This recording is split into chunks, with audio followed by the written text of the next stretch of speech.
नमस्ते साथियों, सशक्त भारत से मैं डॉक्टर आर के वर्मा। अमेरिकी राष्ट्रपति डोनाल्ड ट्रंप ने एक बहुत बड़ा खुलासा, रहस्योद्घाटन कर दिया।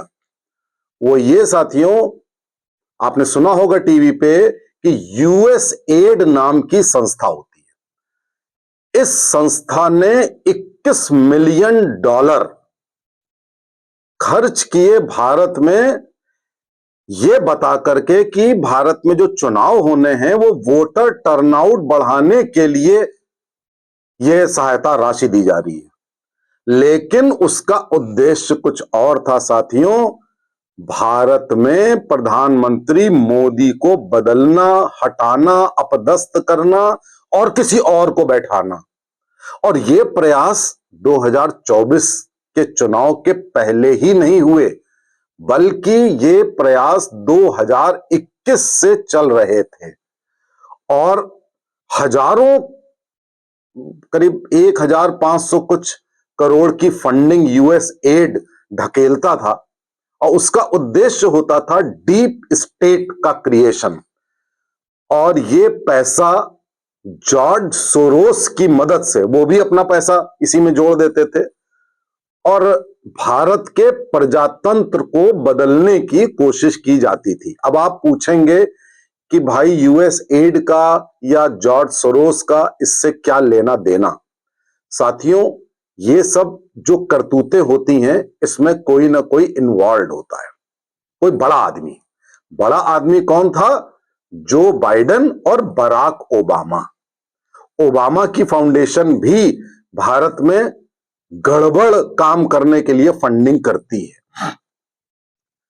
अच्छा, ये बात चुनाव के दौरान, चुनाव के बाद बहुत सारे वीडियो में कही गई, हमने भी वीडियो बनाया। प्रधानमंत्री मोदी ने भी कहा कि एक अंतरराष्ट्रीय षड्यंत्र चल रहा है, मोदी जी को यह आभास था। लेकिन जितना आभास सबको था, मोदी जी को हो सकता है थोड़ा ज्यादा हो, उससे कहीं बड़ा षड्यंत्र साथियों चल रहा था।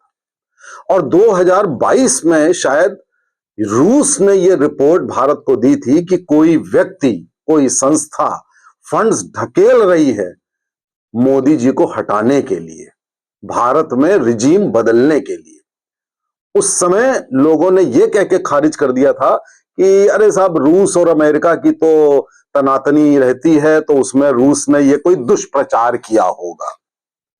लेकिन साथियों, क्या एक संयोग आप जरा सोचिए इस वे में कि यही 2020 या 21 से आपने देखा होगा कि राहुल गांधी अक्सर अमेरिका, लंदन, कैम्ब्रिज, ऑक्सफोर्ड, जगह जगह जाया करते थे और उनकी कुछ पेट बातें थी।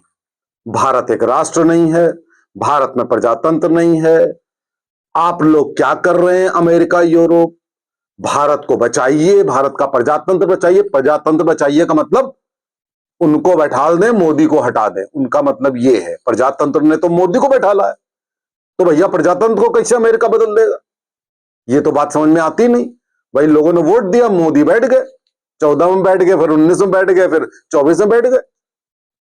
लेकिन साथियों, 2021 से जो राहुल गांधी ने ये एक कैंपेन चलाई पूरे वर्ल्ड में, जैसे आपने देखा होगा ना कि पाकिस्तान कहां बना था? पाकिस्तान कैम्ब्रिज में बना था, इंग्लैंड, चौधरी रहमत अली और उनके 2 साथियों द्वारा वहां से कैंपेन चलाई गई थी, पाकिस्तान नाम रखने की और पाकिस्तान बनाने की। उसी की नकल करते हुए ये कांग्रेसी प्रोपेगेंडा था, उसके सूत्रधार थे सैम पिट्रोडा। इन सब चीजों का बिल्कुल प्रूफ तो आपको मिलेगा नहीं। हालांकि डोनाल्ड ट्रंप ने कहा है कि हम पूरी लिस्ट आपको बना के भेजेंगे कि कौन कौन लोग बेनिफिशियरी थे भारत में जिन्होंने ये काम किया। और साथियों, ये काम बड़ा दुरुस्त तरीके से हुआ। राहुल गांधी का चीन की तरफ रुझान, चीनी दूतावास से मिलना, अमेरिका जाना, क्योंकि जो बाइडेन की सरकार साथियों 2020 में आई, तो 20 के बाद ही ये सारा प्रोपेगेंडा शुरू हुआ। उसके पहले तो डोनाल्ड ट्रंप थे, तो उसके पहले तो इनकी दाल गलती नहीं।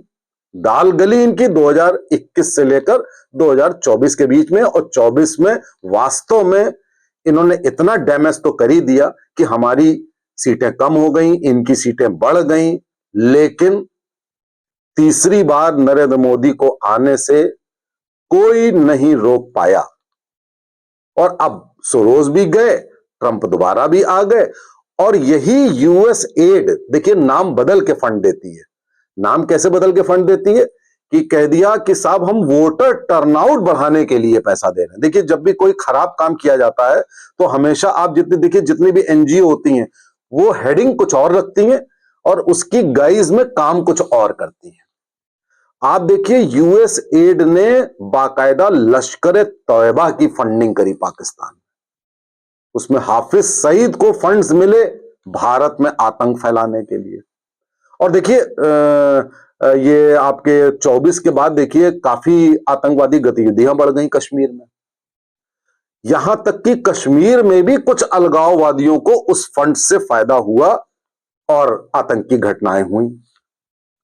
अब आप कहेंगे कि अमेरिका में क्या एक व्यक्ति या दो व्यक्ति इतने पावरफुल थे? तो साथियों क्या होता है कि अमेरिका एक डेमोक्रेटिक कंट्री है, वहां पे संस्थाएं बनती हैं और बनकर वो क्या करती हैं तो बहुत ज्यादा कार्रवाई नहीं होती है। डोनाल्ड ट्रंप ने ये कार्रवाई कर दी कि अब यूएस एड को सरकार कोई फंड नहीं देगी। ये क्या करते हैं, फंड तो सरकार से लेते हैं, जॉर्ज सोरोस टाइप के लोगों से लेते हैं, फिर उसका डिस्ट्रीब्यूशन करते हैं। बांग्लादेश में ये सफल हो गए, श्रीलंका में ये सफल हो गए। भारत जैसे विशालकाय देश में ये कैसे सफल हो सकते थे? सवाल ही नहीं उठता। लेकिन इनकी कोशिश ये थी कि वोटर टर्नआउट बढ़ाने के नाम से इन्होंने गांव गांव में दुष्प्रचार किया, संविधान विरोधी, आरक्षण विरोधी बहुत सारे दुष्प्रचार किए, और उस दुष्प्रचार में जनता आ भी गई साथियों। लेकिन भगवान की महिमा कहिए कि हम बच गए, वरना ये सफल हो जाते साथियों। अगर भारत कोई छोटा मोटा देश होता तो, और हमारी मेहनत और ईश्वर का प्रसाद, हम बच गए किसी तरह। लेकिन अब धीरे धीरे डोनाल्ड ट्रंप ने सारी परतें खोलना शुरू कर दिया है। अब कांग्रेस बैकफुट पे है। अब राहुल गांधी तो अभी मोदी जी गए अमेरिका, राहुल गांधी हर मोदी की विजिट के पहले राहुल गांधी पहले वहां जाते थे, दुष्प्रचार करते थे कि इंडिया बहुत खराब देश है, इकोनॉमी घुस गई है, शेयर मार्केट डूब गई है, सब कुछ ये हो गया। शेयर मार्केट डुबोने वाला सिर्फ राहुल गांधी है, उसकी वजह से शेयर मार्केट आज डूबी हुई है, अभी फिर उठ जाएगी साथियों, ऐसा नहीं है कि नहीं उठेगी। तो कहने का मतलब यह है कि आप लोगों को यह समझना बहुत आवश्यक है कि हमारे देश में हो क्या क्या रहा है। और हमारे देश में ही नहीं, हमारे देश के तो जयचंदी ये सब हैं, बाहर से कितना षड्यंत्र होता है। हम कहते हैं आप बाहर के किसी भी व्यक्ति पे विश्वास क्यों करेंगे? आज ट्रंप है, हमेशा तो ट्रंप नहीं रहेंगे, 4 साल ट्रंप रहेंगे। और ट्रंप का यह भी कहना है कि यदि मैं ना आया होता तो जो बाइडेन पूरे विश्व को तीसरे विश्व युद्ध में ढकेल देते विद इन 1 ईयर। साथियों 1 साल के अंदर वर्ल्ड वॉर 3 की स्थिति पूरी दुनिया में होती, यह ट्रंप का कहना है। और ट्रंप ने आते ही रूस यूक्रेन वॉर को रोकने की पुरजोर कोशिश करी। जो एक कॉमेडियन बैठा है यूक्रेन में जेलेंस्की, उसके अगेंस्ट काम भी किया, फंड्स बंद कर दिए, उसको दिए हुए फंड्स वापस लेने की बात कही। तो इस तरह से देखिए कि पूरा एक्सपोजे हो गया।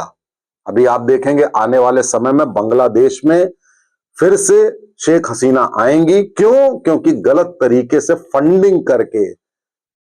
आपको याद होगा 2020-21 से शाहीन बाग शुरू हो गया था, 1 साल तक किसने फंडिंग की थी आप बताइए।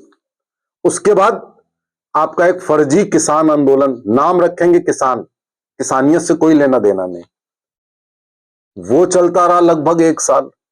तो आप देखिए कि 2.5 साल तक मोदी को काम करने नहीं दिया गया, और इसकी मैसिव फंडिंग यूएस एड और कनाडा दोनों से। कनाडा में मुख्यतया किसान आंदोलन की, शाहीन बाग में मुख्यतया मुझे ऐसा लगता है यूएस एड की। वरना आप सोचिए शाहीन बाग केवल दिल्ली में ही नहीं था, देश के कई कोनों में था। किसान आंदोलन भी केवल दिल्ली बॉर्डर पे नहीं था, कई जगह था। आप सोचिए कि देश विरोधी ताकतें क्या चाहती हैं और इसके पीछे मंशा क्या थी, इनका फायदा क्या होना था।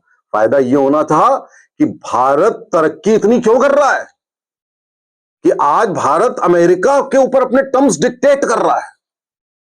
यह नहीं होना चाहिए। उनका इंटरेस्ट था कठपुतली बैठ जाए, कोई कांग्रेसी कठपुतली बैठ जाए। चाइना भी यही चाह रहा था इधर से, अमेरिका भी यही चाह रहा था। भले अमेरिका चाइना एक दूसरे के एंटी हो, लेकिन वो यही चाह रहे थे कि भारत में कोई कठपुतली जो अब तक बैठे रहते थे आजादी के समय से और आजादी के बाद भी, ऐसा ही कोई व्यक्ति बैठ जाए।